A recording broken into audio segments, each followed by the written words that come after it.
Wala ka bang balak maghanap ng trabaho, Faye? Tanong ni Aling Marites, ang ina ng 23 anyos na si Faye. Napakamot na lang si Faye sa kanyang ulo dahil hindi na niya mabilang kung pang ilang beses na itong itinanong ng kanyang ina sa kanya. Maghahanap na lang ako ng mayamang lalaki na willing akong pakasalan. Pabirong sagot naman ni Faye. Lumapit ang kanyang ina sa kanya at mahina siyang hinampas ng pamaypay na hawak nito. Oo nga pala, dadating bukas si Teo kaya maglinis ka ng bahay. Kumunot ang noo ni Faye. Sino naman po si Teo, Nay? Kabit nyo? Naku, Nay, ipapaalala ko lang po sa inyo, alive and kicking pa si tatay. Pinatukan siya ni Aling Marites. Loka-loka, asik ng kanyang ina. Si Teo, yung alaga ko dati, yung nag-iisang anak ng mga Arellano. Paliwanag ng kanyang ina. At napangisi naman si Faye.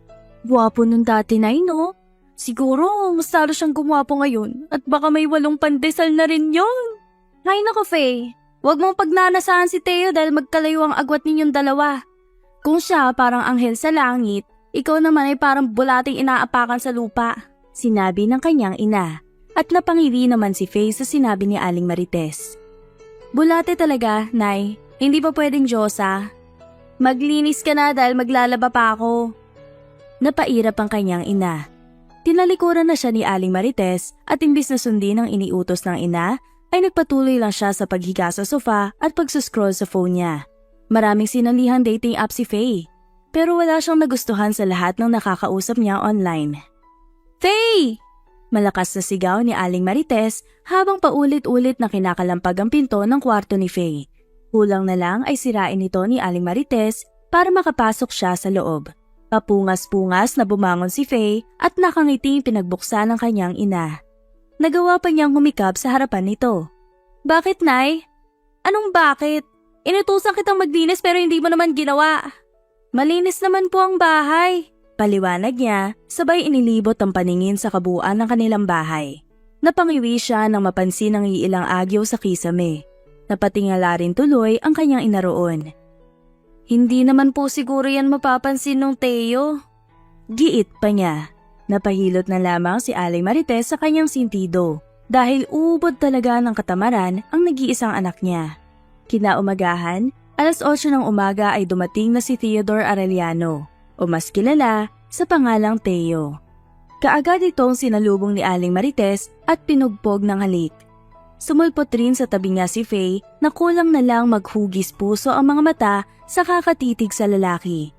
Hinawakan ni Faye ang braso ng kanyang ina at pilit itong hinihila palayo kay Teo.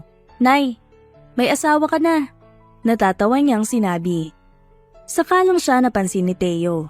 Bumaling si Teo kay Faye at bahagyang natigilan nang mapansin ang malaking nunal ni Faye sa pisngi.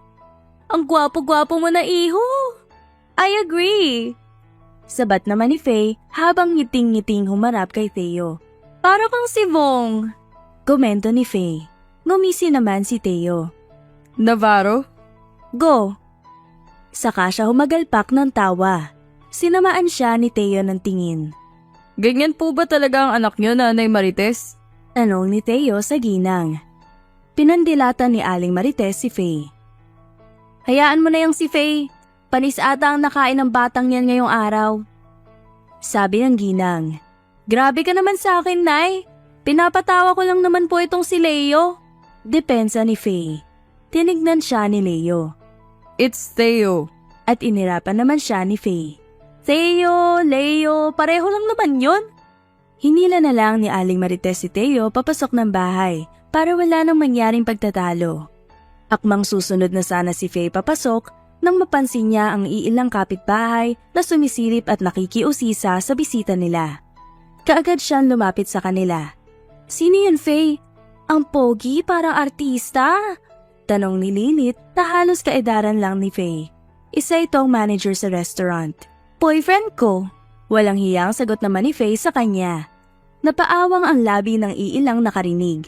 Nakangisi naman silang tiningnan si Faye. Pumunta siya dito para mamanhikan. Pagmamayabang pa ni Faye sa mga ito. Mas maniniwala pa kaming hindi nunal yung nasa pisngi mo kundi kulangot kesa boyfriend mo ang lalaking yun. Sagot ni Lilith. Napahawak naman si Faye sa nunal niya. Faye! Rinig niya ang tawag ng kanyang ina sa kanya. Kumaripas ng takbo si Faye papasok ng kanilang bahay. Naabutan niya sa sala si Teo, nakaupo at umiinom ng juice. Sarap ng buhay! Elementary pa ata ako nung huli akong tinimplahan ni nanay ng juice. Nakanguso niyang sinabi at humalukip-kip sa harapan ni Teo. Sabagay, kung ganyan ba naman kagwapo mapapatimpla ka talaga ng juice. Lakas loob niyang sinabi, hindi alintana ang seryosong pagtitig ni Teo sa kanya. Ano na naman ang sinasabi mo kay Teo, Faye? Tanong ni Aling Marites, dala ang basket na may lamang mga tinapay. May patinapay pa! Never ako nakapagmerienda ng ganyan. Naiinggit niyang sinabi, saka akmang kukuha ng tinapay, nang tampalin ni Aling Marites ang kamay niya. Para kay Teo yan, ani Aling Marites. Napairap na lamang si Faye at muling napatingin kay Teo. Mag-impake ka na, Faye. Sabi ni Aling Marites. Nanlalaki ang mga mata ni Faye sa narinig mula sa kanyang ina. Po? Bakit? Sasama ka na kay Teo pabalik ng Maynila. Pagbabalita ng kanyang ina. Mas lalong nagulantang si Faye. Po? Anong sasama, Nay? Bakit napper yan at kunin lahat ng laman loob ko? O baka mamamatay tao pala yan tapos ipapadala niyo ako sa kanya? Binatukan siya ni Aling Marites. Tanga, sa iyong dalawa ni Teo, ikaw ang mas may mukhang binabalak na masama sa kanya. Natawa na lamang si Teo sa sinabi ng ginang. Bakit kasi ako sasama? Papakasalan mo na ba ako, Teo? Wala man lang pa proposal? Promise, tatanggapin ko kahit tig-299 pesos na engagement o wedding ring basta ikaw. Hysterical niyang sinabi, kaya muli siyang nakatanggap ng batok mula sa kanyang ina. Hindi kita type, sagot ni Teo. Wow ha? Sa ganda kong to, choosy ka pa? Alam mo bang 4 ang naging shota ko nung grade 1 ako? Maangas na sabi ni Faye. Hindi kita papakasalan, okay? Sasama ka sa akin para magtrabaho. Paliwanag ni Teo. Anong trabaho? Kuryosong tanong naman ni Faye. Saktong-sakto ito dahil wala siyang trabaho ngayon. Magiging yaya ka ng anak ko, sagot ni Teo. Nalaglag ang panga ni Faye at ilang beses na napakurap. May anak ka na? So may asawa ka na rin ba? Wala akong asawa. Pwedeng mag-apply? Pili ang tanong ni Faye. Walang hiring. Kaagad namang sagot ni Teo. Iniwan kasi sa labas ng bahay ni Teo ang sanggol at wala siyang alam kung sino ang ina ng batang yon. Kaya hindi niya maibalik ang bata. May letter na iniwan sa kanya at nakalagay sa sulat na siya ang ama ng bata. Pagpapaliwanag sa kanya ni Aling Marites. Bala ko sanang kunin si Nanay Marites. Pero matanda na siya, tayo kung mahirapan pa siya.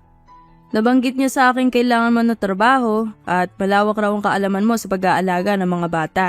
Sabat naman ni Teo. Oo naman. Ako kasi ang nag-aalaga sa mga pamangkin ko noon. Proud namang sinabi ni Faye. Pero, naipa-DNA mo na ba ang bata? Panguusisa ni Faye. Tinanguan siya ni Teo. Sobrang dami na ba talaga ng naging babae mo kaya hindi mo malaman kung sino sa kanila ang nanay ng anak mo? Walang preno ang tanong ni Faye. Faye! Awat sa kanya ng kanyang ina. Noong araw na yon ay nag-impake na si Faye dahil kampante naman siyang sumama kay Teo. Dahil bukod sa kilala ito ng kanyang ina, ay sobrang kilala si Teo pagdating sa mundo ng pagnenegosyo. Kaya malamang, hindi ito gagawa ng kalokohan na pwedeng ikasira ng reputasyon niya. Hila-hila ni Faye ang maleta niya habang nakangising tiningnan ng mga kapitbahay nilang nagmamasid sa paglalakad niya kasabay si Teo. Nagawa pa niyang kawayan ang mga ito. Ang swerte naman ni Faye, sabi ni Lilith habang nakamasid sa sasakyang paalis. Siniko siya ni Tendeng. I-chat mo si Faye mamaya at tanungin mo kung may kapatid ba yung jowa niya para merong ka rin. Payo pa nito kay Lilith. Sa sasakyan ay tahimik lang si Teo at nakikinig sa musikang nagmumula sa stereo. Nakangiti si Faye habang pinagmamasdan ang mga bahay na nadadaanan nila. Ilang oras rin ang naging biyahe nila at nakatulugan ito ni Faye. Nagising na lamang siya nang maramdaman ang mahinang pagtapik ni Teo sa kanyang pisngi. Kinusot-kusot niya ang kanyang mga mata at kaagad na pangiti na bumungad sa kanya ang napakagwapong mukha ni Teo na ilang dangkal lang ang layo sa kanya. Narito na tayo, anunsyo ni Teo at umusog palayo kay Faye. Bumaba siya ng kotse at kaagad naman siyang sinundan ni Faye pababa. Sobrang pagkamangha ang naramdaman ni Faye nang makita niya ang napakalaking mansyon. Sa'yo ba yan? Hindi makapaniwala ang usal niya. Hinampas niya sa braso si Teo, sabay sinabing, "Ang yaman mo!" Bumukas ang double doors at iniluwa nito ang isang babae na halos kaedad lang ng ina ni Faye. Kaagad na pagtanto ni Faye na iyon ang ina ni Teo dahil pamilyar sa kanya ang pagmumukha nito. "Ikaw na ba si Faye, iha?" Tanong nito sabay hagod ng tingin kay Faye. Sa kanyang bisig ay mahimbing na natutulog ang isang maputing sanggol. "Opo, ako nga po. Magandang araw po, ma'am." Pagbati niya at hindi maialis ang paningin sa bata. "Ang cute naman po nung baby." Pagpuri pa niya. May pinagmanahan eh. Pagkibit balikat ni Teo.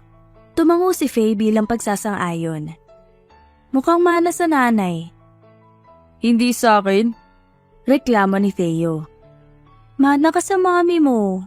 Sagot naman ni Faye. Napaismid na lamang si Teo. Daang-daang iniabot ng mami ni Teo ang sanggol kay Faye. "Ilang minuto na lang ay flight ko na, kaya kailangan ko nang umalis, anak." Paalala ng ginang sa kanyang anak na si Teo. Umalik siya sa pisngi ni Teo, saka naglakad pabalik sa loob ng mansyon. "Flight?" Umiiral na naman ang pagiging tsismosa ni Faye. Well, hindi niya naging nanay si Marites nang walang dahilan. Babalik na siya ng States. Sagot naman ni Teo, saka maingat na hinaplos ang sanggol. Sa States na nanirahan ang ina ni Teo upang i-enjoy ang buhay at makalimutan ang masakit na pagkawala ng kanyang asawa. Ilang taon nang patay ang padre de pamilya ng pamilyang Arellano at ang lahat ng negosyo nito ay ipinamana sa nag-iisa nilang anak na si Teo. "Ang cute ng anak mo, Teo. Kaya hindi ko alam kung bakit iniwan siya ng nanay niya." Ani Faye. Mahanap ko rin siya. May hinire akong private investigators para malaman kung sino ang ina ni Troy. Ani to. "Troy?" Tanong ni Faye. Ngumiti si Teo at ininguso ang baby niya. That's Troy. Sabi niya habang nakatingin sa bata. Pumasok na sila sa loob ng bahay. Umalis na ang ina ni Teo, kaya silang tatlo na lamang ang naiwan sa bahay. Inilagay muna ni Faye sa kunan nito si Troy. Napalingon siya kay Teo na nakatayo sa entrada ng mansyon at may kinakausap sa kanyang telepono. Si Rocky, ang sekretary ni Teo, ang tumatawag para ipaalala sa kanyang may maaga siyang meeting bukas. Gusto mong kumain? Tanong ni Teo pagtapos ng pag-uusap nila ni Rocky. Naglakad siya papalapit kay Faye at saglit na sinulya pa ng sanggol na mahimbing pa rin ang tulog. "Pwede kang kainin?" Wala sa sariling tanong ni Faye at ilang segundo pa bago niya napagtanto ang kanyang sinabi. "Ang ibig ko pong sabihin ay ano po bang pwedeng kainin dito?" Depensa niya kaagad. Maraming stock sa ref. Pwede mong kainin lahat ng gusto mo doon. Sagot ni Teo. Nagpaalam na muna si Faye para lumaman sa kusina dahil kanina pa siya gutom. Tuwang-tuwa si Faye sa sobrang dami ng pagkain na nakita niya sa loob ng malaking ref. May ref naman sila sa bahay nila pero puro tubig lang naman ang laman. "Napainom ko na po ng gatas si Baby Troy at tulog na po siya ngayon." Pagbabalita niya habang pinapanood si Teo na abala sa pagbabasa ng ilang papeles sa opisina niya. Very good. Hindi nga ako nagkamali sa pagkuha sa iyo, Faye. Napakagaling mong mag-alaga ng baby. Puri naman ang lalaki. "Gusto mo bang alagaan rin kita, sir, na parang baby?" "Baby ko?" Hirit naman ang dalaga. Ano? Kunot noong tanong ni Teo. "Wala po, Sir Teo. Ang hina niyo naman po pumick up." Sumimangot si Faye. Sinasabi mo bang bobo ako, Faye? Tanong pa ni Teo. Hindi po sa ganun, sir." Kinakabahan ng gusto si Faye. Baka kasi na-offend si Teo at patalsikin siya agad. Kakatanggap niya pa lang sa trabaho, tapos sisisantihin na kaagad siya. Ni wala siyang pamasahe pa uwi sa bahay nila. Joke lang. Natatawang sinabi naman ni Teo. Maagang umalis si Teo para sa isang meeting niya, kaya hindi na siya nakita ni Faye kinaumagahan. Sa guest room natulog si Faye at nasa kwarto rin niya ang isa pang kuna kung saan natulog ang sanggol. Bumangon na siya sa kama para silipin ang baby. Gising na ang sanggol at kaagad itong humagikik na makita ang mukha ni Faye. "Paglaki mo, maging mabait ka sa kapwa mo, Baby Troy. Tumulad ka sa maganda mong yaya na walang iba kundi ako," sabi niya sa sanggol. Humagikik lang ulit ang sanggol na si Troy. Ipinagtimpla niya ng gatas si Troy, saka dinala sa labas ng bahay para masikatan ng araw. Sobrang laki ng hardin ng mansyon ni Theo, kaya aliw na aliw si Faye habang nililibot ito at karga-karga si Troy.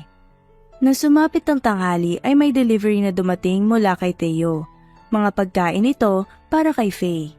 Grabe! Sobrang tako ko ba talaga sa paningin niya? Tingin niya ba mauubos ko ang lahat ng to? Siyempre naman! Sabi niya sa isip-isip niya habang isa-isang inilalabas sa lalagyan ang mga pagkain. Akmang kakain na sana si Faye nang biglang umiyak si Baby Troy. Tumayo siya para silipin sa kuna ang sanggol. Sinilip niya ang diaper ng bata at nakitang puno na pala ito. Grabe ka baby ha, tumiming ka talaga sa lunch ko. Tain mo na lang kaya ang mukbangin ko. Joke! Pabiro niyang sinabi kahit hindi naman siya naiintindihan ng sanggol na kinakausap niya. Dahil walang magawa, napagpasyahan niyang maglinis sa buong sala habang pasulyap-sulyap sa sanggol. Nagpatugtog rin siya mula sa kanyang cellphone at kumikembot pa habang nagwawalis ng sahig. Kahit si Baby Troy ay napapasayaw na rin. Anong ginagawa mo? Isang boses ang nagpatigil sa kanya. Nabitawan niya ang walis at mabilis na nilingon si Theo na awang ang mga labing pinagmamasdan siya. Kaagad na umakyat lahat ng dugo niya sa kanyang ulo dahil sa labis na kahihiyan. Theo, nakakagulat ka naman. Kinuha niya ang cellphone niya para patayin ang music. Pinuhat ni Theo si Troy. Sa pagkakaalala ko, yaya ang kinuha ko at hindi dancer. At ano ba ang ginagawa mo? Ani Theo. Naglilinis po, sir. Sagot ni Faye. Hindi mo kailangan gawin yan. May tagapaglinis naman na pumupunta dito tuwing Miyerkules at Linggo. Sabi ulit ni Theo. Bakit ka nga pala umuwi, Theo? Akala ko ba alas 6 ka pa ng gabi makakauwi? Napaaga ka ng 2 oras. Panguusisa ni Faye. Nakancel ang isa kong meeting at gusto kong makasama si Troy. Kaya dito ko na lang itutuloy sa bahay iilang trabaho ko sa opisina. Agarang pagtugon nito. Ang sweet niyo naman pong daddy. Pwede bang makisali sa pamilya niyo? Hirit pa ni Faye pero inirapan lang siya ng boss niya. Matagumpay na napatulog ni Faye ang sanggol dahil hindi rin naman ito mahirap patulugin. Bumaba na siya para kumain ng dinner. Naabutan niya si Theo sa kusina. Walang suot na pang-itaas na damit, may suot na itim na apron at abala sa pagluluto. Nakatalikod ito sa gawin niya, kaya hindi niya maaninag ang mga pandesal nito. Gusto pa naman sana magbilang ni Faye at nagkikrave siya ng pandesal ngayong gabi. Anong niluluto mo? Tumabi siya kay Theo at imbis na tingnan ang niluluto nito ay bumaba ang tingin niya sa abs nito. Kaso, hindi niya makita dahil may sagabal na apron sa magandang tanawin. Bumaling na lamang siya sa niluluto nitong adobo. Marunong ka palang magluto? Manghang tanong ng dalaga. Obvious ba? Pabalang na sagot naman ni Theo. Ang sungit mo naman? Puna ni Faye. Pwede ba akong manghingi niyan? Alam mo bang paborito ko ang adobo? Halos maubos ko ang kanin sa kaldero tuwing adobong ulam namin. Pagkikwento ni Faye. Really? Napangiti si Theo sa nalaman kasi kahit siya ay ganon rin. Paborito rin ni Theo ang adobo. Sabay na tayong kumain, Faye. Paanyaya nito. Kaagad namang inihanda ni Faye ang hapagkainan. Kumuha na rin siya ng pwedeng paglagyan ng kanilang ulam ngayong gabi.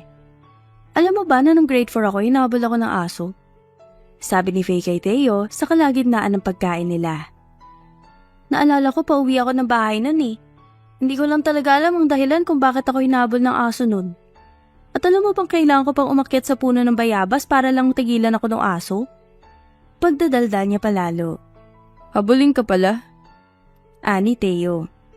Kung magiging habulin rin naman ako sa ganong paraan eh, mas pipiliin ko na lang na walang pumansin sa akin. Pero, baka may crush lang talaga sa akin yung aso. Sagot naman niya.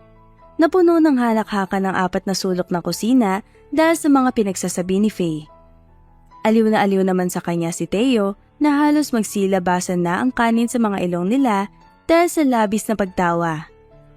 Natulog ulit si Faye kasama ang sanggol habang gising naman buong magdamag si Theo dahil marami siyang tinitingnang papeles. Isinara ni Theo ang kanyang laptop, saka tumayo at naglakad palabas ng kanyang opisina.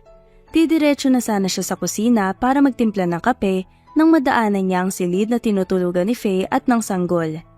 Maingat niya binuksan ang pinto para sumilip sa loob at napangiti na lamang siya na makitang mahimbing na natutulog si Faye katabi ang sanggol at yakap-yakap niya pa ito. Bala ko sanang umuwi sa bahay, Theo. Gusto kong dalawin si nanay at tatay. Sinabi ni Faye. Mag-iisang buwan na kasi siya sa mansyon kaya namimiss na niya ang kanyang mga magulang. Nagkakausap naman sila sa telepono pero iba pa rin talaga kapag nakakausap at nakakasama mo sa personal ang pamilya mo. Pwede naman. Kailan ba? Pagsang-ayon kaagad ni Theo. Bukas sana. Ani Faye. Sige, pwede mo bang isama si Troy sa'yo? May business trip kasi ako ng isang linggo kaya wala rin ako dito para bantayan si Troy. Napangiti ng malaki si Faye. Oo naman, para rin makita na siya ni nanay. Paniguradong matutuwa si nanay, Theo. Ihatid ko kayo, sabi ni Theo. Kaagad na nag-impake si Faye ng mga kakailanganin nilang damit ni Troy. Inihanda niya na rin ang mga lampin, diapers at gatas na dadalhin niya. Maaga silang bumiyahe kinabukasan. Hindi alam ng magulang ni Faye na uuwi sila dahil balak silang surpresahin ni Faye. Huminto ang kotse sa harapan ng bahay nila Faye. Kaagad bumaba si Faye, karga si baby Troy. Sumunod naman si Theo sa kanya. Kaagad nagsitaasa ng mga leeg ng mga kapitbahay nila at gulat na gulat sa pag-uwi ni Faye. May anak na kagad sila? Kakaalis pa lang ni Faye nung nakaraang buwan na. Sabi nung isa. Baka buntis na siya nun. Sabat naman nung isa pa. Hindi naman malaki ang tiyan ni Faye nung umalis to. Sabat ng isa pa. Baka sa nunal nang galing. Natatawang sinabi naman ni Lilith. Kaya siguro ang laki ng nunal niya dahil may naninirahang sanggol doon. Dagdag pa nito na ikinahalakhak ng ilan. Nasurpresa si Aling Marites nang makita ang kanyang anak. Faye! Namiss kita! Sabay yakap niya sa dalaga. Kaagad namang nagmano si Faye at Theo sa kanya.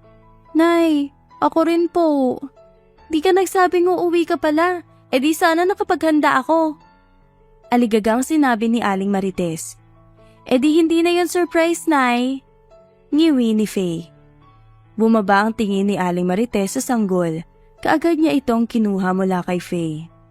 Bala ko po sanang iwan muna si Troy sa inyo. Kailangan ko po kasing umalis. Ani Theo. Walang problema, Theo. Kami nang bahala dito sa cute mong anak.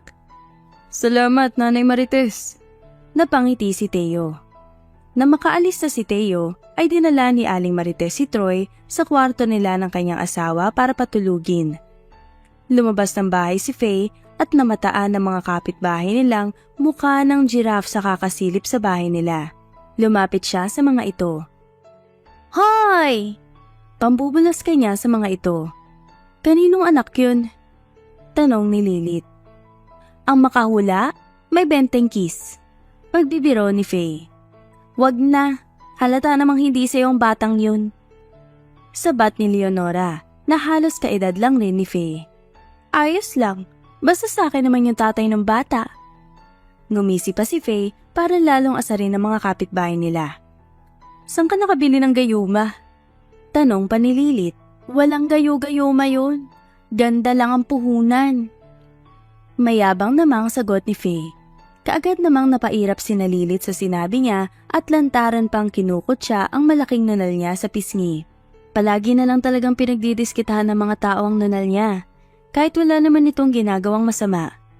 At kahit ganon, mahal na mahal ni Faye ang nunal niya dahil malakas itong makaagaw ng pansin at pakiramdam niya nagsistand out siya sa lahat. Wala rin namang inaapakang tao ang nunal niya. Si Aling Marites muna ang nag-alaga kay Baby Troy. Dahil inutusan nito si Faye na mamalengke dahil magluluto ng kare-kare si Marites. Habang abala si Faye sa pagtingin ng mga gulay ay may biglang humablot ng bag niya. Nakipag-agawan siya rito hanggang sa nagkalat sa simento ang mga gamit niya. Nakita ng kawatan ang cellphone ni Faye kaya kaagad niya itong dinampot saka kumaripas ng takbo palayo. Kaagad namang iniligpit ni Faye ang mga gamit niya at sinunda ng magnanakaw. Mabilis tumakbo si Faye kaya naabutan niya ang lalaki. Kaagad niya itong nai-corner. Hingal na hingal silang pareho. Teka lang, nakakainis ka naman kuya. Napa-exercise ako nang wala sa oras dahil sa'yo. Reklamo ni Faye habang naghahabol ng hininga niya. Ibalik niyo na lang po ang cellphone ko kung ayaw niya ng gulo. Inilabas ng lalaki ang patalim na dala niya. Nanlaki ang mga mata ni Faye sa gulat. Binuksan ni Faye ang bag niya at inilabas ang charger niya saka dahang-dahang iniabot sa lalaki. Gusto ko lang iabot yung charger baka kasi wala ka niyan. Pamasko ko na lang yan sa'yo kuya. Hilaw na natawa si Faye at saka mabilis na nilayuan ang lalaki. Baliw ba yun? Tanong naman ng lalaki habang nakasunod ng tingin kay Faye.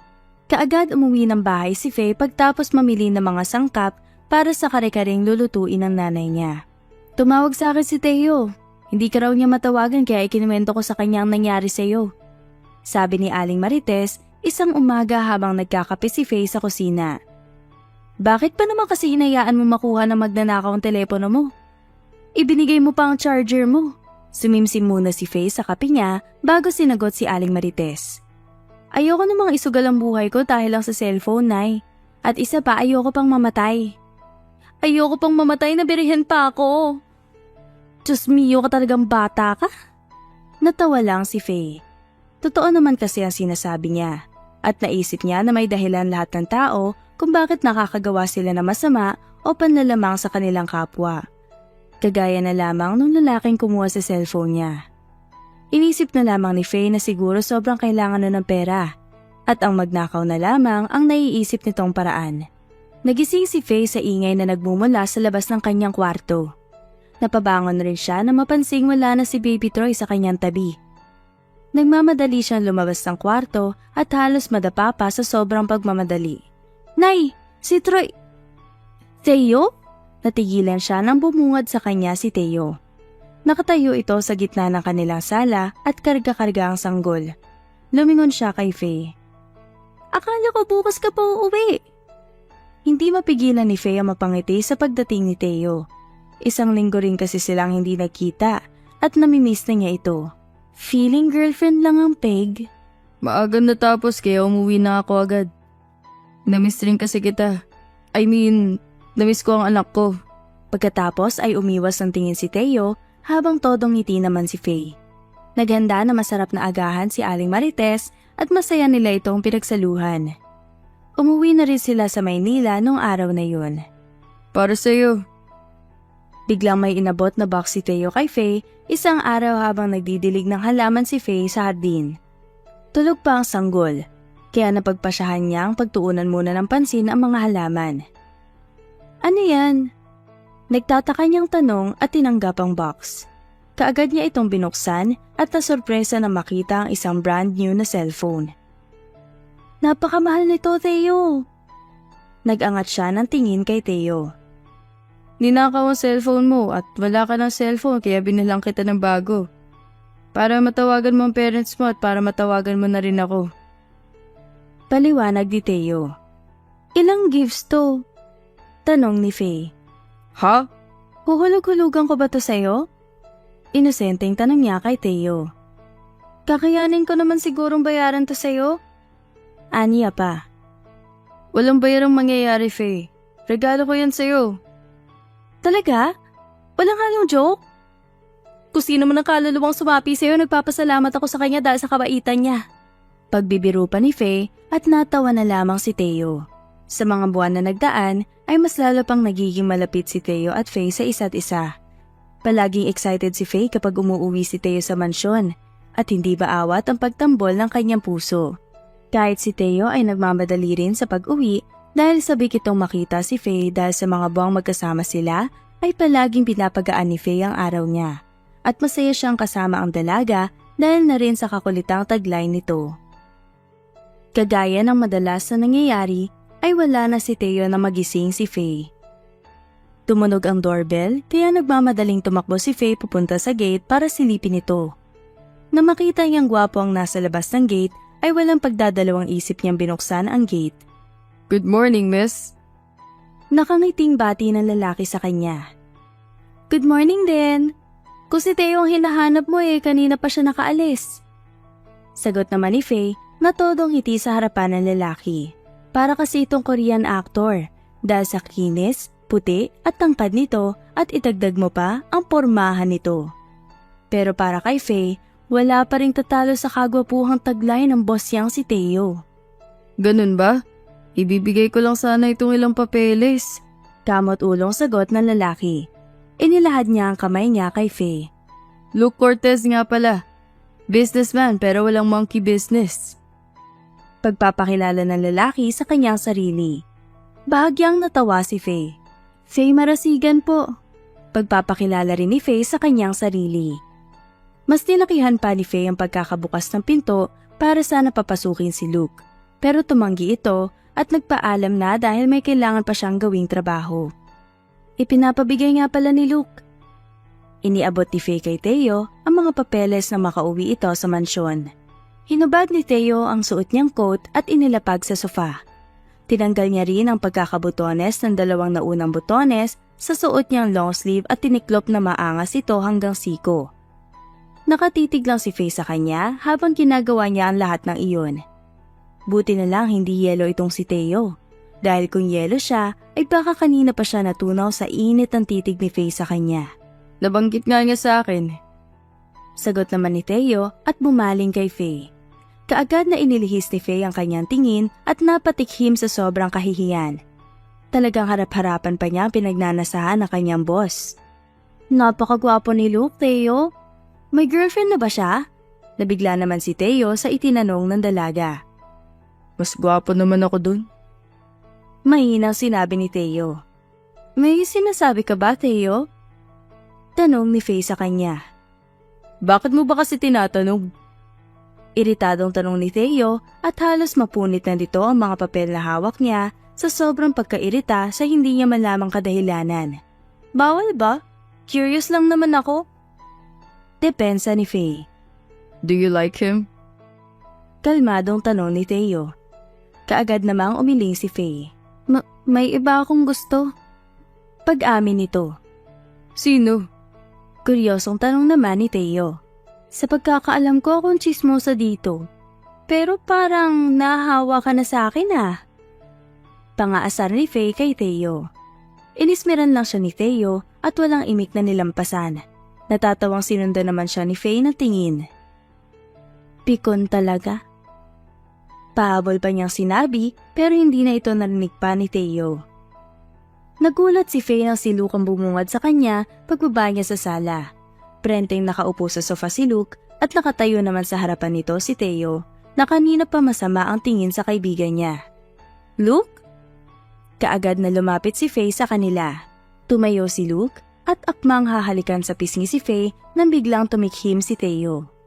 Ipapaalala ko lang na nasa pamamahay ko kayo. Sabi pa ni Theo. Panira ka naman, bro. Nakasimangot na sinabi ni Luke. Bakit ka nga pala ulit nandito? Tanong ni Faye. Ayos lang naman sa'yo na nandito ako, diba, Theodore? Paninigurado ni Luke. Nakapasok ka na. Alangan namang sipain pa kita palabas. Inis na sinabi ni Theo. Bakit parang galit ka?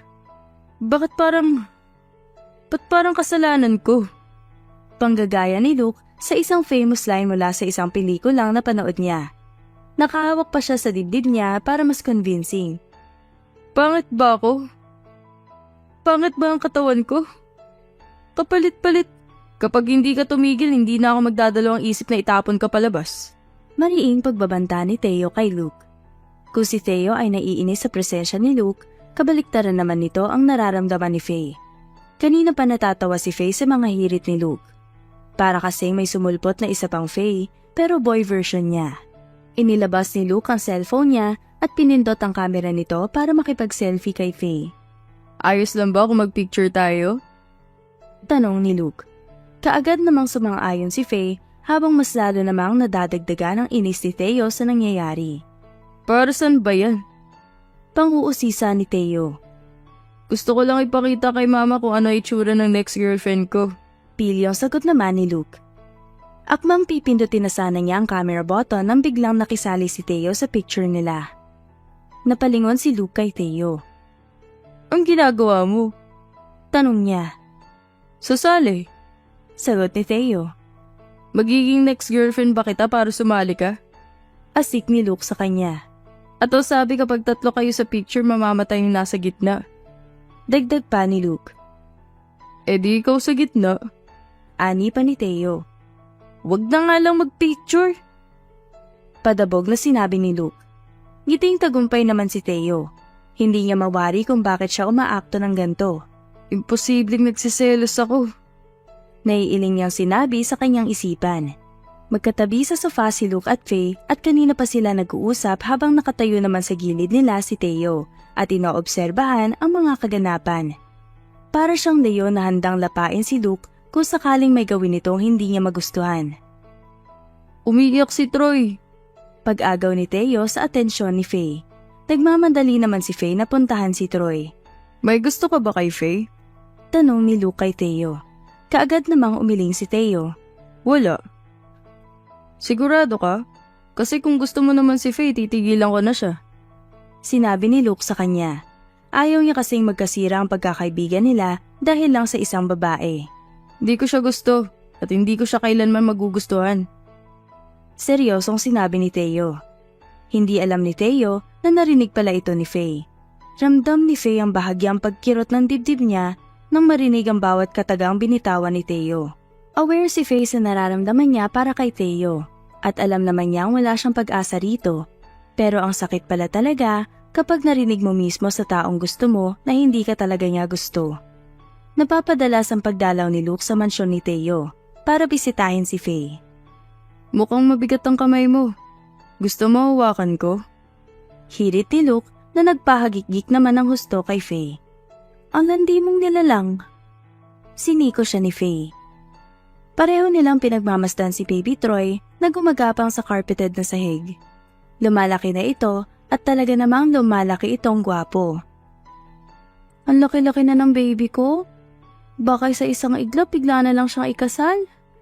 Napanguso si Faye sa kanyang naiisip. Napakabilis ng panahon. Napakabilis talaga. Kung noon baby mo pa siya, ngayon baby na kita. Muling paghirit ni Luke. Ang corny mo. Natatawang sinabi ni Faye. Biglang natahimik si Luke kaya napasulyap si Faye sa kanya. May problema ba, Luke? Tanong ni Faye rito. Pwede ba kitang yayaing lumabas, Faye? Tanong ng lalaki sa kanya. Bakit lalabas pa? Dito na lang tayo sa loob para mabantayan ko na mabuti si baby. Sagot ni Faye. Ang ibig ko sabihin kung pwede ba kitang yayaing makipag-date sa akin. Pagkaklaro ni Luke. Date? Namula ng husto ang mukha ni Faye. Oh, date. Tayong dalawa lang, kung papayag ka. Sagot naman ni Luke. Okay, pero kailangan ko magpaalam muna kay Theo kasi hindi naman pwedeng iwanan ko si Troy. Ani ni Faye. Sure, i-text mo na lang ako kung pupunta ka. Susunduin kita, huwag ka mag-alala. Nakangising sinabi ni Luke. Nung gabi ng araw na iyon ay hinintay ni Faye si Theo na makauwi ng mansyon. Hindi pwede. Agarang sagot ni Theo pagkatapos mabanggit ni Faye ang paanyayang date ni Luke sa kanya. Bakit hindi pwede? Isang araw lang naman, Theo. Simangot ni Faye. Walang mag-aalaga sa anak ko. Sige, sasabihin ko na lang kay Luke na hindi mo ako pinayagang umalis. Gusto mo pa talagang lumabas kasama siya? Nagtitimping tanong ni Theo. Napalunok si Faye. Wala namang kasing masama dahil pareho naman kaming single. Paliwanag niya sa boss niya. Pumuntong hininga si Theo at ilang minuto pa ang lumipas bago niya napagpasyahang payagan si Faye sa date nito kasama ang matalik niyang kaibigan na si Luke. Napatalon naman sa sobrang tuwa si Faye. Isang lunch date ang napagpasyahan nilang gawin. Balak rin ni Luke na ipasyal pa sa ibang lugar si Faye. Isang kulay pink na dress ang napiling suotin ni Faye. Inirigalo ito ng pinsan niya sa kanya noong nakaraang taon at hindi niya inaakalang magagamit niya ito ngayon sa unang date niya. Elementary pa nung huling nagkaroon ng boyfriend si Faye pero hindi naman seryoso yun.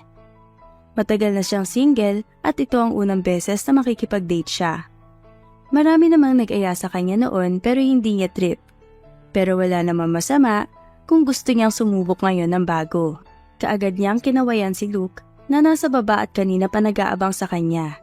At nasa tabi rin nito si Theo na hindi maalis ang paningin kay Faye. Ang ganda mo, Faye. Pagpuri ni Luke sa dalaga. Namula si Faye sa sinabi ni Luke. Alam niyang maganda siya, pero natutuwa pa rin talaga siya kapag may taong nakaka-appreciate ng kagandahan niya. Maganda na yan? Sabat ni Theo at napairap pa. Tara na? Inilahad ni Luke ang kamay niya kay Faye. Kaagad naman itong hinawakan ni Faye.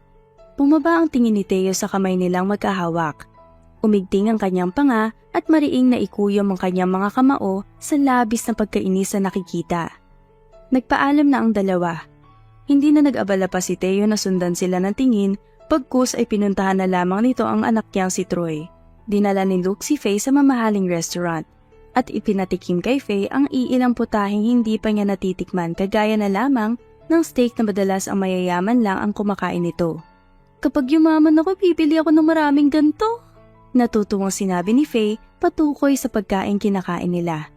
Luminga si Faye sa paligid dahil pakiramdam niya may nagmamasid sa kanila. O baka naman, guni-guni niya lamang yun. Ang hindi alam ni Faye, sumunod pala si Theo sa kanila at dala pa nito ang sanggol na si Troy. Nakahiga si Troy sa stroller niya at walang alam sa pinaggagawa ng tatay niya. May suot pang shade si Theo para hindi siya mamukaan. Pero nakukuha naman nito ang atensyon ng mga babae sa paligid dahil sa lakas ng dating niya. Nakatakip sa mukha niya ang menu ng restaurant habang panakaw-nakaw ng tingin sa kinaroroonan nila Luke at Faye. Can I take your order, sir? Tanong ng isang waiter na lumapit sa kanya. Tubig lang. Sagot naman ni Theo. Kaagad na tumalima ang waiter. Tapos nang kumain sina Faye at Luke at napagpasyahan na ng mga ito na umalis kaya kaagad tumayo si Theo at itinulak ang stroller ni Troy palabas ng restaurant para masundan ng dalawa. Umupo muna sa bench sina Faye para magpahinga. Umupo naman sa kabilang bench si Theo at inagaw ang newspaper na binabasa ng matandang katabi niya para takpan ang kanyang muka. Bastos na bata! Sabi ng matanda at nagmarcha paalis. Siguro kung malaki lang si Troy, ay baka kanina pa niya binatukan ng daddy niyang si Theo dahil sa kalokohang ginagawa nito. Muling luminga si Faye sa paligid dahil malakas talaga ang pakiramdam niya na may nanonood sa kanya. Pero wala naman siyang nakita. Nagtungo naman sila sa isang ice cream parlor dahil nagkikrave ng ice cream si Faye. Muli na naman silang sinundan ni Theo at pumwesto sa mesa ang alam niyang hindi masyadong mapapansin ni Faye at ng kasama nito. May kumalat na ice cream sa gilid ng labi ni Faye kaya kaagad itong pinunasan ni Luke gamit ang tissue. Nag-iinit ang ulo ni Theo sa kanyang nasasaksihan. Akmang lalapitan niya ang mga ito nang biglang umiyak na malakas si Troy. Nanlaki ang mga mata ni Theo at napalingon sa kinaroroonan ni Faye. Kaagad siyang lumabas ng ice cream parlor, tulak-tulak ang stroller ng anak niya. Napagpasyahan na lang niyang umuwi ng mansyon bago pa siya tuluyang mahuli ni Faye. Kumusta ang date niyo? Nakaabang si Theo kay Faye sa sala at nagkukunwaring may pinagkakaabalahan pero ang totoo gusto niyang makita ang pagdating nito. Ayos lang naman. Masayang kasama si Luke at marami kami ginawa ngayong araw. Pagkikwento ni Faye. Ibig sabihin ba yan sinasagot mo na siya? Tanong sa kanya ni Theo. Umiling si Faye. Hindi naman siya nanliligaw sa akin. Paliwanag pa nito. Paano kung ligawan ka niya? Giit pa ni Theo. Pumayag po akong lumabas kasama si Luke dahil kaibigan ko siya. Kung sakaling ligawan niya man ako, hindi naman ako papayag dahil hindi ko siya gusto. May iba akong napupusuan. Mahabang litansya niya. Ayoko ring pasayan si Luke dahil alam ko kung gaano kasakit ang umasa sa taong wala namang balak pansinin ang nararamdaman ko para sa kanya. Mapait niya sinabi. Sino ba ang lalaking nagugustuhan mo? Tanong sa kanya ni Theo. Ikaw, sir. Agarang tugon ni Faye.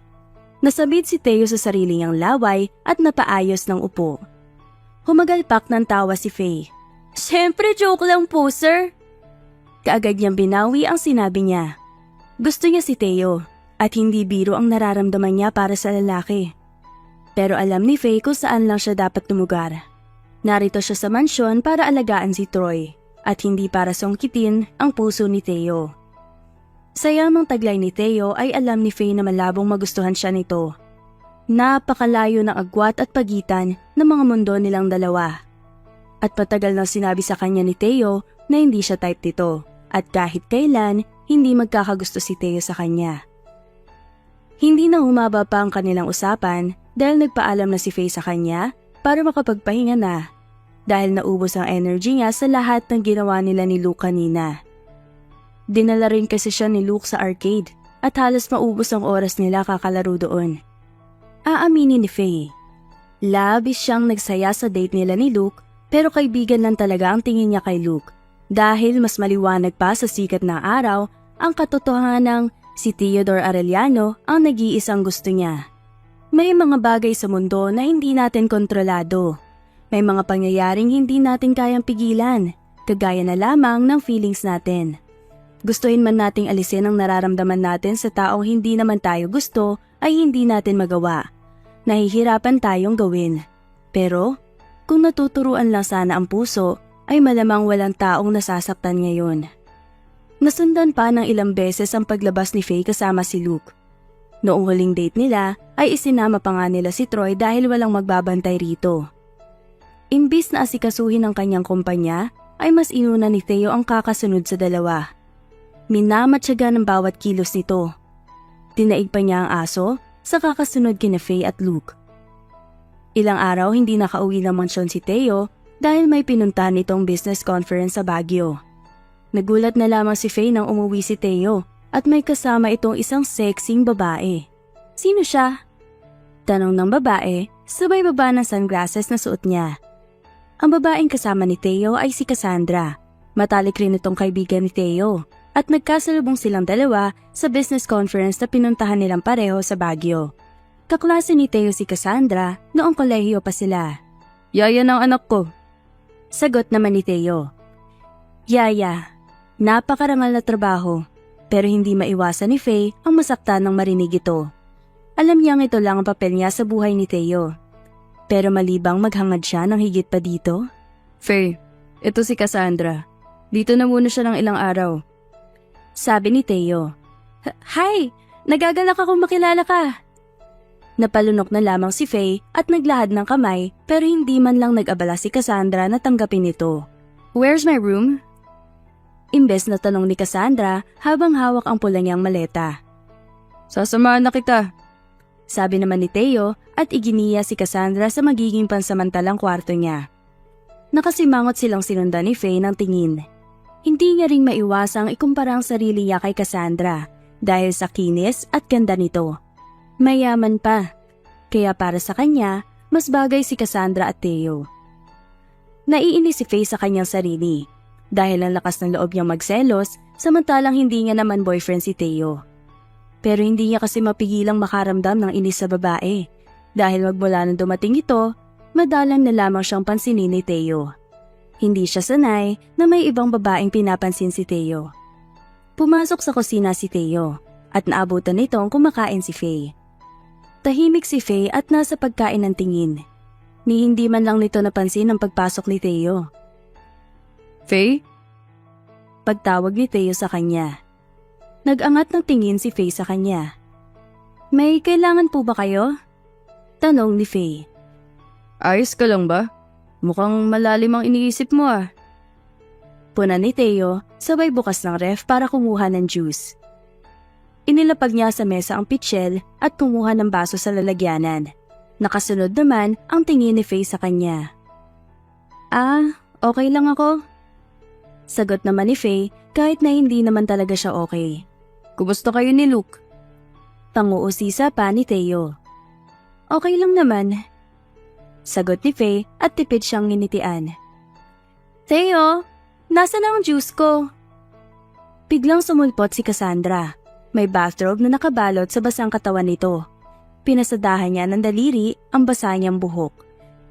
Palipat-lipat ang tingin niya kay Faye at Theo. Iniabot ni Theo ang isang basong orange juice sa kanya. Theo, pwede mo bang kunin yung phone ko? May kailangan kasi akong i-check doon. Utos ni Cassandra sa lalaki. Walang imik namang sumunod si Theo sa kanya. At naglakad si Cassandra papalapit kay Faye. May gusto ka ba kay Theo? Wala. Pagtanggi ni Faye. Dapat lang. Dapat alam mo kung saan ka lang dapat lumugar. At kung kanino ka lang nababagay. Nakangising sinabi ni Cassandra sa kanya. Alam ko naman, ma'am. Pagdepensa ni Faye sa kanyang sarili. Bumalik na si Theo. Kaya nilubayan na rin ni Cassandra si Faye. Pwede bang pakibantayan muna si Troy, Ma'am Cassandra? Magalang na pakiusap ni Faye sa babae. Kailangan na niya kasing timplahan ng gatas ang bata at nasa kusina ang mga kailangan niya. Ikaw ang yaya, kaya ikaw ang dapat na gumawa yan. Mataray na sagot ni Cassandra habang nagsuscroll sa phone niya. Saglit lang naman po. Fine! Pagsuko ni Cassandra at itinaboy na si Faye. Biglang umiyak si Troy. Tumayo si Cassandra at nilapitan ang crib ng bata. Sinamaan niya ng tingin si Troy. Tumahimik ka kung ayaw mong itapon kita. Pagbabanta niya sa bata. Hindi man ito naiintindihan ni Troy ay hindi pa rin tama ang kanyang sinabi. Tahimik sabi eh! Singhal niya kay Troy. Tumatakbong lumapit si Faye sa kanya. Itinulak niya si Cassandra palayo kay Troy. Huwag mo siyang sigawan! Sigaw ni Faye kay Cassandra. Ang ingay kasi! Ayaw tumahimik! Walang paking sagot ni Cassandra. Kahit na ma'am, bata lang po siya. Wala pang kamuang-muang. Paliwanag naman ni Faye at pilit pinipigilan ng sarili na masabunutan si Cassandra. Wala akong pake, okay? Wala ka rin karapatang sigawan ako dahil yaya ka lang dito. Sigaw rin ni Cassandra pabalik sa kanya. Bumukas ang pinto at pumasok si Theo. Kaagad lumapit si Cassandra sa kanya para magsumbong. Gumawa pa ito ng kwento para lalo niyang makuha ang simpatya ni Theo. Makakaalis ka na. Seryosong sinabi ni Theo. Nasaktan naman si Faye sa narinig. Malaki ang ngiti ni Cassandra habang nakahalukip-kip sa tabi ni Theo. Makakaalis ka na sa mansyon ko, Cassandra. Mas mahabang sinabi ni Theo. Parang nabunutan ng tinig sa lalamunan si Faye sa narinig. Si Cassandra ang paaalisin ngayon dito sa mansyon. Ano? Hindi mo pwedeng gawin to! Reklamo ni Cassandra. Pwede, at kaya ko. Umalis ka na kung ayaw mong mas magalit pa ako lalo sa'yo. Pagbabanta ni Theo sa kanya. Walang nagawa si Cassandra kung hindi ang umalis habang hila-hila ang maleta niya. Bakit mo siya pinaalis? Tanong ni Faye. Paano kung nagsasabi pala siya sa'yo ng totoo, Theo? Dagdag pa niya. Umiling naman si Theo. Sa inyong dalawa mas paniniwalaan kita, Faye. Palagi akong maniniwala sa lahat ng sasabihin mo. Sinsero nitong sinabi. Lahat ng inis at pagsiselos na nararamdaman ni Faye ay parang bulang naglaho sa isang iglap. Kumaan na ulit ang pakiramdam niya ngayong wala na si Cassandra. Itinext naman ni Faye si Luke at pinapapunta niya ito sa mansyon dahil nais niyang makausap ng masinsinan ang lalaki. Umalis si Theo kasama si Troy dahil ipinasyal niya ito sa park. Father and son bonding daw nila dahil linggo ngayon at wala naman siyang pasok sa opisina. Kaya rin si Faye lang ang naiwan sa mansyon. Anong gusto mong pag-usapan natin, Faye? Nakangiting tanong ni Luke sa kanya. Gusto mo ba talaga ako, Luke? Diretsa ang tanong ni Faye. Oo naman. Pag-amin ni Luke. Luke, gusto kong malaman mo na may nagugustuhan akong iba. At kaya ako sinasabi to dahil ayoko masaktan ka. Gusto ko lang linawin sa iyo ang lahat. Paliwanag ni Faye. Alam ko. Alam kong may gusto kang iba. Alam ko rin na ang gusto mo si Theo. Nabigla si Faye. Hindi niya kailanman ipinagsabi sa iba ang totoong nararamdaman niya para kay Theo. Kaya nagtataka siya kung paano ito nalaman ni Luke. Halata ka, Sir Faye. Kumikislap ang mga mata mo sa tuwing tinitignan mo siya. Dagdag pa ni Luke para mas lalong maliwanagan si Faye kung paano nalaman ni Luke ang kanyang sikreto. Matagal ko nang tanggap na hindi mo ako gusto. Sabi pa ni Luke. Luke, sorry talaga. Hinawakan niya ang balikat ni Luke. Huwag kang mag-alala, Faye. Hindi ako galit sa'yo. Sa totoo nga lang masaya pa ako dahil hindi mo na kailangang pilitin ang sarili mo lumabas kasama ako. Para lang mapagtakpan ng nararamdaman mo para kay Theo. Muling napangiti si Luke. Hindi ako napipilitan, Luke. Masaya ako nakasama kita. Grabe naman yung linyahan mo. Parang mamamatay na ako ah. Pabirong sinabi ni Luke para pagaanin ang atmosfera sa pagitan nila. Thank you. At sorry sa lahat, Luke. Sabi pa ulit ni Faye. Ginulo ni Luke ang kanyang buhok. Huwag kang mag-alala. Mahal ka rin nun. Sabi nito bago niya tinalikuran si Faye. Naguguluhan naman siyang tinignan ni Faye at akmang hahabulin niya si Luke pero biglang dumating si Theo. Akmang lalampasan na sana ni Theo si Faye pero biglang humarang sa harapan niya si Faye. It's now or never. In the end of the day, we only regret the chances that we didn't take. Ayos lang masaktan. At least masabi niya kay Theo ang totoong nararamdaman niya. Theo, pwede ba tayo mag-usap? Awat niya kay Theo. Mag-uusap tungkol saan?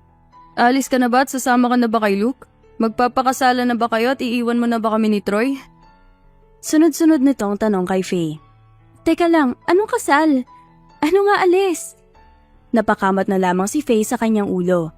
Huminga ng malalim si Faye at nakailang dasal na ata siya sa kanyang isipan. Una, hindi ako aalis. Pangalawa, hindi ako sasama kay Luke at hindi ko kayo iiwan. Pangatlo, mahal kita. Nakapikit lang si Faye habang sinasabi ang mga linyang ito. Kinakabahan kasi siya sa magiging reaksyon ni Theo, kaya mas pinili niya na lamang ang pumikit. Naramdaman niya na lang ang pagdampi ng labi ni Theo sa labi niya. Para siyang nilulunod ng bawat halik ni Theo sa kanya. Mahigpit siyang napakapit sa braso nito at nangihina sa bawat pagdampi ng labi niya sa kanya. Inilapit ni Theo ang bibig niya sa tenga ni Faye, sabay bulong ng mga katagang, Mahal rin kita, Faye. Hay, sa wakas. Nagawa na ring aminin ni Theo kay Faye at sa kanyang sarili ang totoong nararamdaman niya para sa dalaga. Narinig ni Faye ang iyak ni Troy kaya siya nagising. Habang hinihila niya ang sanggol, naagaw ng 3 kumpol ng rosas na nasa bedside table ang pansin niya. Nilapitan niya ito at dinampot. Dakangiting inamoy pa niya ang mga rosas. Ang sweet ng daddy mo, baby Troy. Bulong pa niya sa bata. May sulat sa tabi ng rosas, kaya kinuha niya rin ito para basahin. Pwede ba akong manligaw? Ang mga salitang nakasaad sa sulat. Kinilig ng husto si Faye at napatili pa ito ng malakas. Humagikik naman ng bata sa naging reaksyon ng yaya niya. Biglang bumukas ang pinto at pumasok si Theo. May dala itong malaking bouquet ng bulaklak at chocolates. Inilapag muna ni Faye sa kama si Baby Troy at nakangiting inaabangan si Theo na makalapit ng tuluyan sa kanya. Huminto si Theo sa harapan ni Faye at inabot sa dalaga ang bouquet na hawak nito. Good morning, Faye. Sinabi ni Theo. Kung ganito ba naman ang umaga ko, gaganahan talaga akong gumising. Pabirong sinabi ni Faye. Sobrang pula na ng buong mukha ni Faye dahil sa labis na kilig na kanyang nararamdaman. Nabasa mo ba yung letter? Tanong ni Theo. Oo. At ayoko magpaligaw sa iyo. Sagot ni Faye at para namang pinagsakloban ng langit at lupa ang itsura ni Theo. Para siyang matatain na ewan. Hindi niya maintindihan kung bakit ganito ang naging sagot ni Faye, samantalang nagkaaminan na sila ng kanilang feelings kahapon. Fine. Ayos lang. Pilit siyang initian ni Theo kahit na ang totoo ay nasasaktan nito. Napa-expectation versus reality check si Theo. Ang buong akala niya kasi papayag agad si Faye pero iba naman ang nangyari. Bakit kasi kailangan pang ligawan? Tayo na agad! Wala nang paligoy-ligoy at magpakasal na tayo! Maligalig na sinabi ni Faye at natawa. Akala ko. Biniti ni Theo ang kanyang sasabihin. Akala mo ano? Akala mo babastilin kita? No way! Sa gwapo mong yan magpapaka-juicy pa ako? Paliwanag ni Faye. Hinapit siya ni Theo papalapit at mahigpit na niyakap. Hinalikan niya ang tuktok ng ulo ni Faye. Niyakap naman siya ni Faye pabalik. Naputol ang paglalandian nila nang kumalat sa kabuuan ng kwarto ang amoy ng tae ni Baby Troy. Halos sabay silang napatingin kay Troy na nakatingin rin sa kanila at tumatawa. Ang galing mo, baby! The best ka! Simangot ni Faye at kinuha na ang mga gamit para malinisan si Baby Troy. Sa mga araw na lumipas ay mas lalo pa silang naging malapit sa isa't isa. Masayang-masaya ang mga puso nila at kung tutuusin ay para na silang buong pamilya ngayon. Hindi nila inilihim ang kanilang relasyon. Masaya at proud nila iyon ibinahagi sa mga magulang nila at lalo na kay Luke. Sabi ko na nga ba eh. Ani pa ni Luke.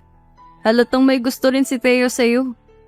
Nagkatinginan sina Faye at Theo at sabay na napangiti. Nakaakbay si Theo kay Faye habang nakapulupot naman sa bewang nito ang kamay ng dalaga. Napaka-torpe mo talaga bro. Kaya naunahan kitang pormahan siya eh. Pangaasar ni Luke sa kanyang kaibigan. Ako naman yung pinili. Mayabang na saad ni Theo na ikinaismid naman ni Luke. Ako naman yung first date. Pangaasar pa lalo ni Luke. Huwag ka lang magpapakita sa akin ah. Gigil na sinabi ni Theo. Natawa naman si Faye at niyakap si Theo. Respeto naman sa single guys. Nakasimangot na sinabi ni Luke habang pinagmamasdan ng dalawa niyang kaibigan. Sa kaarawan ni Baby Troy ay nag-celebrate sila sa beach kasama si Aling Marites at ang tatay ni Faye. Hindi na nakasama ang mommy ni Theo dahil nasa Paris ito para umattend sa Fashion Week doon. Naglatag ng tela si Theo sa buhanginan sa tabing dagat at doon sila pumwesto ni Faye para pagmasdan ang paglubog ng araw. Nagkukulay kahel na ang langit at napakaganda nitong pagmasdan. Ang ganda! Masaya sinabi ni Faye habang nakatingin sa langit. Maganda nga. Sagot naman ni Theo at imbis na sa sunset mag-focus ay kay Faye siya nakatingin na para bang ito ang pinakamagandang babae na nakita niya sa buong buhay niya. Napatingin si Faye sa kanya. Mahal na mahal kita, Theo. Sincere niyang sinabi sa kanyang nobyo. Hinalikan siya ni Theo sa labi at nang makalayo ay sinabing, Mas mahal kita, Faye. Mahal kita higit pa sa inaakala mo. Ganito ba talaga kapag nai-in love? Nagiging cheesy at corny tayo? Tanong ni Faye at natawa silang pareho. May kinuha si Theo mula sa bulsa ng shorts niya. Bigla siya tumayo at lumuhod sa harapan ni Faye. Inilabas niya ang isang maliit at kulay pulang box. At nang buksan niya ito ay pumungad ang makinang at napakagandang sising. Nagsimula nang umiyak si Faye. Napatingin na rin sa kanila ang ibang tourist na nakapansin sa ginagawa ni Theo. May ibang tumigil pa sa mismong gilid nila para makiusisa. Lumapit rin sina Aling Marites at ang asawa niya dala si Baby Troy para makinood sa napakagandang moment na ito. Hinawakan ni Theo ang isang kamay ni Faye. Faye Marasigan, will you marry me? Nagniningning sa sobrang tuwa ang mga mata ni Faye. Maraming masasayang nangyari sa buhay niya, pero isa ito sa pinakamasayang maituturing niya. Nakaluhod ngayon sa harapan niya ang lalaking minamahal niya. May hawak na singsing at inaalok siyang pakasalan niya ito. Yes na yes, Theo! Isinusumpa ako sa malaking nunal ko na ikaw lang ang lalaking iibigin at pakakasalan ko. Sagot ni Faye. Naghiyawan at nagpalakpakan ang lahat ng mga taong nakasaksi. Niyakap ni Theo na mahigpit si Faye at inaalo ito dahil kanina pa ito umiiyak. Huwag mong istresin masyado ang sarili mo, Faye. Payo ni Aling Marites sa anak niya. Gusto ko po kasing maging okay lahat sa kasal namin, Nay. Nakangiting sagot ni Faye sa ina. Napakasaya ko, Faye. Dati karga-karga pa lang kita, pero ngayon ikakasal ka na. Mag-aasawa ka na at bubuo ka na ng sarili mong pamilya. Humahagulgol na sinabi ni Aling Marites at nagyakapan silang dalawa. Pero kahit naman simpleng kasal ayos lang sa akin. Magiyas at magiyas pa rin po ako kay Theo. Ani pa ni Faye. Makalipas ang ilang buwan ay sa simbahan na rin ang kanilang destinasyon. Nakaabang na ang lahat sa loob ng simbahan. Kahit na si Baby Troy na nakaupo sa tabi ni Aling Marites ay excited na rin at kanina pa humahagikik. Pinaghalong saya at kaba ang nararamdaman ni Theo habang inaantay si Faye sa harap ng altar. Nakatayo sa tabi niya ang kanyang best man na si Luke na excited na rin masimula ng kasalan. Lahat ay nakatutok sa pagbukas ng pinto at sa pagpasok ng magandang bride. Dumating na ang bridal car at bumaba na si Faye. Para siyang diyosa sa suot niyang gown At mas lalo siyang gumanda ngayong naayusan siya. Pumasok siya at dahan-dahang naglakad sa gitna ng aisle habang tumutugtog ang paborito niyang kantang Sometimes by Britney Spears. Umiiyak si Faye dahil sa sobrang saya niya. Ito ang araw na pinakahihintay niyang mangyari. Ikakasal na siya sa lalaking bumihag ng puso niya. Nagsimula na ang seremonya at kanina pa pasulyap-sulyap si Faye kay Theo. Dahil hanggang ngayon, hindi pa rin siya makapaniwalang sa dinami-dami ng babae sa mundo ay siya pa ang napiling pakasalan ni Theodore Arellano. Sa kabila ng magkaibang mundo ang ginagalawan nila, ay pinagbuklod naman sila ng parehong pagmamahal na nararamdaman para sa isa't isa. You may now kiss the bride. Anunsyo ni Father. Kaagad hinapit ni Theo si Faye papalapit sa kanya at binigyan nito ng isang espesyal na halik at puno ng pagmamahal. Bakbaka na to!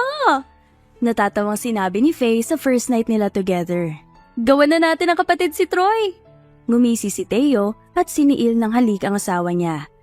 Makalipas ang isang taon, nalaman ni Faye na buntis pala siya.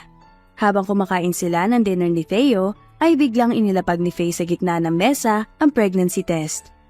Nasamid si Theo nang mapagtanto kung ano ito. Buntis ka? Gulantang niyang tanong at dinampot ang pregnancy test. Tumayo si Theo at nilapitan si Faye, saka ito niyakap ng mahigpit. Walang pagsisidlan ang sayang nararamdaman nilang dalawa. Buntis ka? Buntis ka na! Paulit-ulit na sinabi ni Theo habang pinupugpog ng halik si Faye. Natawa na lamang si Faye sa reaksyon ni Theo. Nag-leave muna sa trabaho si Theo para matutukan ng pagbubuntis ng kanyang asawa hanggang sa sumigaw na malakas si Faye at manganganak na. Lalabas na yata si baby! Nakangiting anunsyo niya. Aligaga namang lumapit si Theo sa kanya at naguguluhan sa kung anong dapat niyang gawin. Dalin mo ko sa ospital, Theo! Utos ni Faye sa kanyang asawa. Walang kahirap-hirap namang binuhat ni Theo si Faye palabas ng mansyon at dinala niya ito sa ospital. Hawak niya na mahigpit ang kamay ni Faye habang umiiri ito at nilalabas ang anak nila. Nawalan ng malay si Faye at nang magising siya ay ang puting kisame ang unang bumungad sa kanya.